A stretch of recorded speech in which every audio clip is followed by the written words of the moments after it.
Lorsque tout autour semble se contracter, les revenus, les opportunités, la sécurité, la majorité des personnes croient que la crise est un signe de blocage. Mais la Bible révèle un schéma différent. En période de pénurie, ce n'est pas le flux qui disparaît, c'est la vision qui est mise à l'épreuve.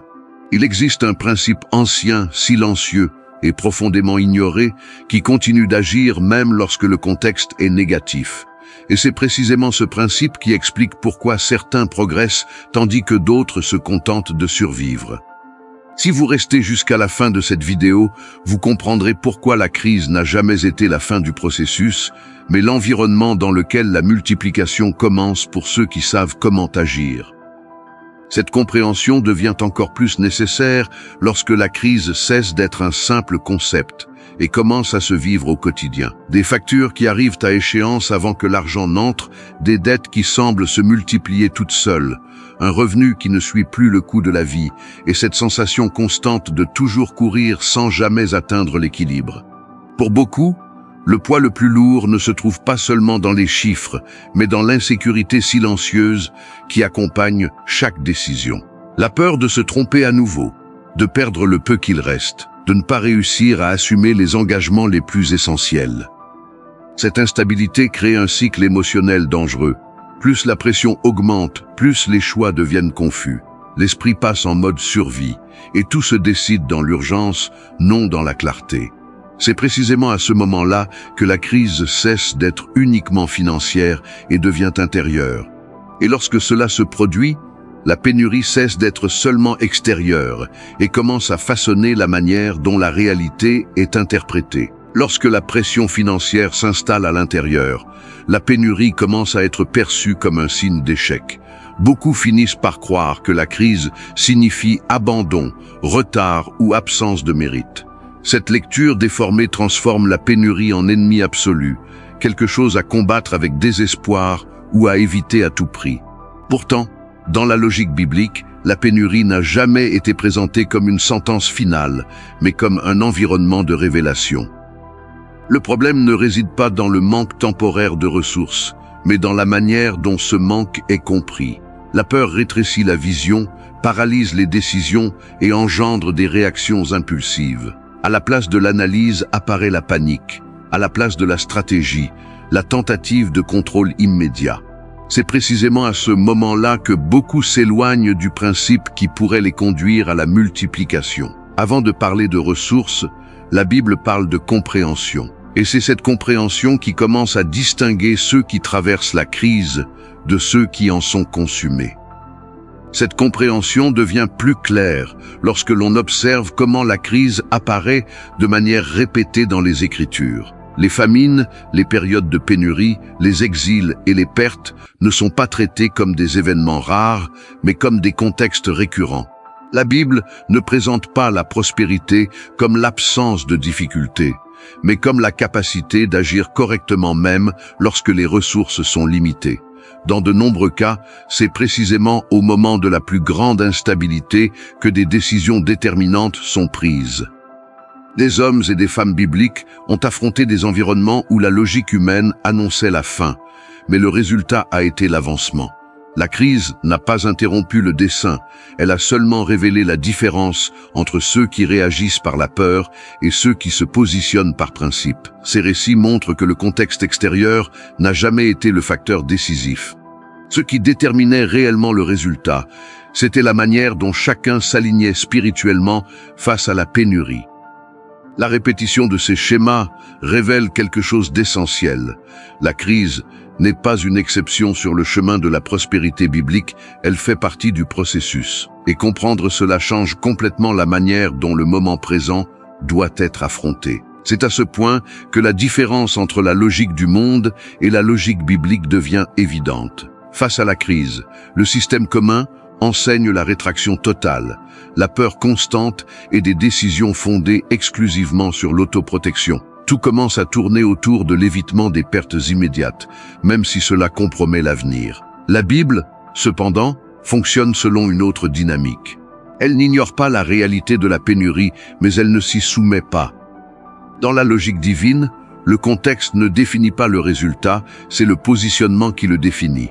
Tandis que le monde réagit à la crise en réduisant la vision, le principe biblique élargit la conscience. Il ne s'agit pas d'agir sans prudence, mais de ne pas permettre à la peur de déterminer chaque choix. Ce contraste explique pourquoi des personnes placées dans des conditions similaires obtiennent des résultats complètement différents.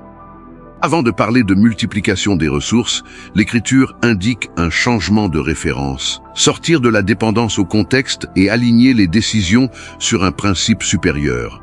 C'est ce changement qui prépare le terrain pour ce qui vient ensuite. C'est dans cet alignement que le principe commence à se révéler. Dans la Bible, la multiplication ne part jamais de l'abondance visible, mais de l'administration consciente de ce qui existe déjà. Avant toute augmentation, il y a une épreuve silencieuse, la manière dont les ressources disponibles sont perçues, organisées et utilisées. Le principe ne dépend pas du volume, mais de la fidélité dans la gestion. En temps de crise, ce fondement devient encore plus évident. L'Écriture montre que la multiplication ne se produit pas lorsque le contexte s'améliore, mais lorsque l'attitude s'ajuste. L'attention se détourne de ce qui manque pour se concentrer sur ce qui peut être ordonné. Chaque décision commence à porter du poids, du sens et une direction. Il ne s'agit pas d'attendre passivement, mais d'agir avec compréhension, même sous pression. Ce principe fonctionne en dehors de la logique du marché, car il ne répond pas à l'instabilité extérieure. Il se manifeste lorsqu'il y a clarté, responsabilité et alignement avec des valeurs spirituelles. C'est pourquoi des personnes évoluant dans des contextes défavorables parviennent à avancer, tandis que d'autres, dans des conditions similaires, restent stagnantes. La différence ne réside pas dans l'accès aux ressources, mais dans la manière dont elles sont traitées. Lorsque ce principe est compris, la crise cesse d'être un blocage et se transforme en un terrain où la multiplication peut réellement commencer. Dans la pratique, ce principe se manifeste de façon discrète, mais constante. Il apparaît lorsque les décisions cessent d'être guidées par l'urgence et commencent à être orientées par l'ordre. Même avec des ressources limitées, une réorganisation consciente s'opère. Les priorités deviennent claires, les gaspillages sont identifiés et les choix acquièrent un sens. La multiplication commence dans le contrôle, non dans l'augmentation immédiate. Pour ceux qui vivent endettés ou dans l'instabilité, cela signifie agir avec intention même sous pression. Les petits ajustements prennent de l'importance, les engagements sont assumés avec responsabilité et chaque ressource commence à être traitée comme faisant partie de quelque chose de plus grand. La Bible montre que la fidélité dans le peu précède toute expansion. Ce comportement crée un effet progressif. L'esprit quitte le mode survie et entre dans le mode administration. La clarté remplace l'impulsion et la discipline commence à créer de l'espace pour la croissance. Il ne s'agit pas d'un changement soudain de contexte, mais d'une transformation continue de posture. C'est dans ce processus que le principe cesse d'être seulement une compréhension et commence à produire des résultats visibles, même avant toute amélioration extérieure. Lorsque cette posture est adoptée, la crise perd son pouvoir de paralysie. La peur qui dominait auparavant les décisions commence à céder la place à la conscience. La pénurie cesse d'être interprétée comme une menace constante et commence à être comprise comme un filtre qui révèle la maturité et l'alignement. L'esprit ne réagit plus de manière impulsive, mais répond avec clarté. Cette transformation intérieure modifie complètement la façon de traverser le moment difficile. Au lieu du désespoir apparaît la direction. Au lieu de la confusion, le positionnement. La crise continue d'exister, mais elle ne gouverne plus les choix. C'est à ce moment-là que beaucoup réalisent que la multiplication ne commence pas dans l'environnement extérieur, mais dans la manière d'interpréter et d'administrer ce qui se trouve devant soi. Au final, la crise révèle plus que des limitations extérieures. Elle met en lumière si la confiance repose sur le contexte ou sur le principe. La provision n'a jamais été conditionnée à la stabilité de l'environnement, mais à l'alignement des décisions. Lorsque cette compréhension s'établit, l'instabilité cesse de provoquer la panique et peut être traversée avec clarté. Et c'est ainsi que la croissance devient possible, même lorsque tout autour semble incertain.